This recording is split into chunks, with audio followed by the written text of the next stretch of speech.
Thank you. The next item of business is consideration of Business Motion 16684 in the name of Jamie Hepburn on behalf of the Parliamentary Bureau on changes to the business programme. Any member who wishes to speak to the motion should press their request to speak button, and I call on the Minister to move the motion. Move, Presiding Officer. Thank you. No member has asked to speak to the motion. Therefore, the question is that motion 16684 be agreed. Are we all agreed? The motion is therefore agreed. The next item of business is topical questions, and I call on Miles Briggs. Presiding Officer, to ask the Scottish Government what its response is to the report, in their own words, Children's Experiences in Temporary Accommodation, which was commissioned by Shelter Scotland to show the impact that a stay in temporary accommodation can have on a children's safety, health and education. Minister Paul McLennan. No child should have to stay in accommodation that negatively affects their health. And I know that it's been hard for families to share these experiences. The number of children in temporary accommodation is still too high, but our actions are making progress. Our latest statistics show 20 councils have reduced the number of children in temporary accommodation in 23-24. We've targeted £42 million of funding at local authorities with the most sustained pressures. This has supported local authorities to bring 1,000 homes back into use through acquisitions and reducing the number of empty social homes. Miles Briggs. I thank the Minister for that answer. Yesterday, listening to these voices of these children, it is quite clear that many young people are being placed in totally unacceptable, poor quality temporary accommodation, and we need to see the Scottish Government do more to address that. The research demonstrates the detrimental impact that poor quality accommodation is having on children's health and their safety, and all members who were there yesterday heard that. So can I ask the Minister, why has the Scottish Government not provided standards of accommodation for the temporary accommodation sector, and is this something they will take forward in the housing bill? Minister. I think there's a number of decisive actions we are taking forward. I mentioned, obviously, around about the acquisition funding, and I know Mr Briggs has mentioned before around about Edinburgh, and we've taken action with Edinburgh in reducing voids. There's been a 55% reduction in voids. I also mentioned around about some of the areas that are facing sustainable pressure. We've seen a 25% reduction in West Lothian, 20% reduction in South Lanarkshire, and a 23% reduction in Fife. So we are taking action in working with local authorities. We're increasing the Affordable Housing Supply Programme budget to £768 million. Also, in terms of the actual quality of some of the temporary accommodation, local authorities are expected to work towards meeting the standards outlined in the Scottish Government's Temporary Accommodation Standards Framework, and that's discussions we continue to have when we're targeting acquisitions and targeting void.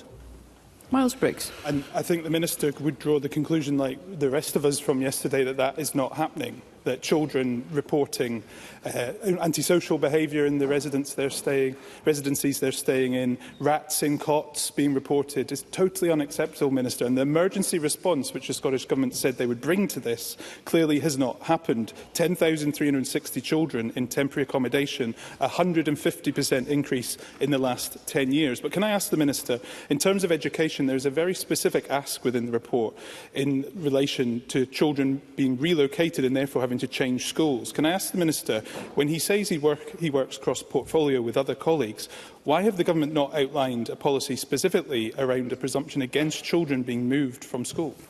Minister. I think there's a number of actions we've taken that. I'd mentioned previously about the Ministerial Oversight Group, where I meet ministerial colleagues to discuss that, and there's actions being taken forward in that. For example, around about flipping. I've had obviously constituents mention the same issue around about that as well. I think one of the other actions we're doing is trying to focus on looking at houses for kids, for families who have larger families, a larger number of children, and we're focusing on that as well. And I think that's through the voids and acquisitions discussions that we were having in that regard. I'll come back to the point I mentioned around about the temporary accommodation standards that we're continuing to press local authorities to make sure that they match these. Thank you. Emma Roddick.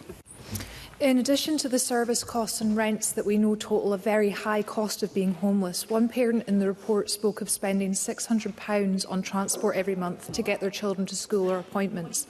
Others detailed the cost of inadequate cooking facilities and the burden of repeatedly purchasing essential items like fridges. Some older children also spoke of potentially losing their education maintenance allowance because they were at higher risk of missing school. In light of this, can I ask how the Scottish Government will help to ensure that those living in temporary accommodation do not carry an additional financial penalty, particularly for children and families? Minister. I think there's a number of issues that the member brings up in terms of that. I think, obviously, when we're talking about temporary accommodation housing, we've got to look at the overall support that's there from the Scottish Government. The Scottish Child Payment is the only payment in Scotland, apart from the others in the UK. I think also one of the key points that we've had in discussions with that, and discussions we had yesterday, was talking about local housing allowance in terms of that as well. And we know that local housing allowance only cover the bottom 30% of rents in a given area as an absolute minimum. So the UK Government's decision to freeze rates from 1st of April 2025 has put more pressure on families into moving to the rented sector. The Resolution Foundation estimates that permanently repegging rates to 30% percentile would lift 75,000 children out of poverty by the end of the UK Parliament. So I wrote to the Secretary for State for Work and Pensions in January, urging her to reverse the decision to freeze rates. Thank you. Mark Griffin. Thank you, President Officer. It's absolutely appalling that thousands of kids are living in the conditions that we've heard from this report every single day, and that's despite government promises to reduce numbers. That every 6 months we see statistics showing that the number of kids in temporary accommodation grows and grows and grows. Can I ask the Minister if he can give a guarantee that, given the report's findings and the absolutely awful conditions that children are living in, when the next set of statistics are released, we'll see a reduction in the number of children living in temporary accommodation? Minister.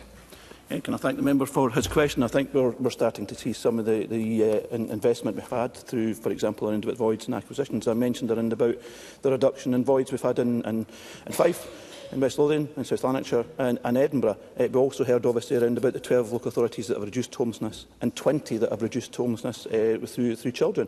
We're also investing £768 million in this financial year in a budget which has just passed, which will enable the equivalent to levy around about 8,000 homes. We're also focusing on the £2 million that's been made available in the budget as well, focusing on empty homes. We've far too many empty homes, and we're continuing to work with the Empty Homes Partnership in terms of trying to turn around as many homes as we possibly can. Thank you. Willie Rennie. I'm not sure the Minister's read this report. I mean, the devastating impact is really clear. There was one mother who's referring to her 13-year-old son who's living in temporary accommodation. He is more sensitive and sad. This is devastating. It has lifelong impacts. And I don't think the Minister answered one single question that Miles Briggs posed. So can I put to him two of the issues that were put forward? One, about moving children between schools. Will the Minister impose a ban on that so they can't be moved? Secondly, will there be the standards framework? Will it be reviewed so that we don't end up with mouldy homes with vermin in those properties? Minister. I think there are a number of points, I questioned the points that Mr Briggs has made. I was at the launch of the report yesterday, and if I've read the report, I think I'd referred in a previous answer to, obviously, to flipping, where there are properties that can be temporary accommodation that are then turned around to permanent accommodation. We obviously work very closely with local authorities in terms of the housing that can be available to families, and sometimes that can include, as I said, families who have 3, 4, maybe 5 children. So again, it's trying to find the suitable accommodation that's near the school at the particular time. And I think I mentioned also around about the Ministerial Oversight Group in working with colleagues around about that.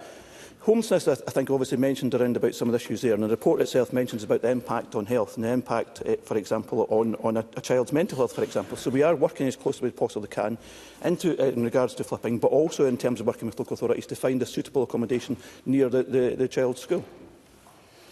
Elena Whittam.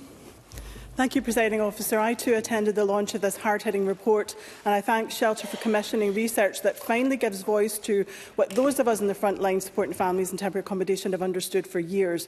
Children experience multiple negative impacts to their well-being through any period in temporary accommodation, but this is worsened by long periods in poor and unsuitable placements, as well as by multiple moves. We urgently need more social homes, but can I ask the Minister how he and his ministerial colleagues can use this critical report as a lightning rod to galvanise action across the sector to improve experiences now? Children need wraparound personalised support, safe spaces to play, well-lit, fully furnished, safe accommodation near to their school and support network. And this should be the rule and not the exception. And everyone delivering temporary accommodation should be supported to view it through a children's rights-based lens. Minister. Yeah, I was obviously aware that Lena Bitton was at the event yesterday also, and I think it's kind of been touched on by a couple of members. Obviously, housing, homelessness has its own issues, but the points around about health was raised yesterday in the discussions we had, and I think that's an important point. The mental health issue was talked around about that as well, and we've got to make sure there's not a long-standing impact on that. So I think coming back to the point around about the temporary accommodation, we do expect there to be high quality in terms of being there to meet the temporary accommodation standards. So we're talking about how do we tackle the voids issue, how do we bring empty homes back in as quickly as possible as well. And I also mentioned around about the £768 million investment, which will bring houses forward at a quicker pace. Our Ending Homelessness Together plan is underpinned by a person-centred approach, and we expect local authorities to work to meet the needs of each household for temporary and settled accommodation. For children and young people, it means reducing moves between properties, living in a home close to their school so that they can maintain social connections and have access to outdoor areas and gardens. Obviously, we'll consider the recommendations that came forward in the plan yesterday. Thank you. That concludes topical questions.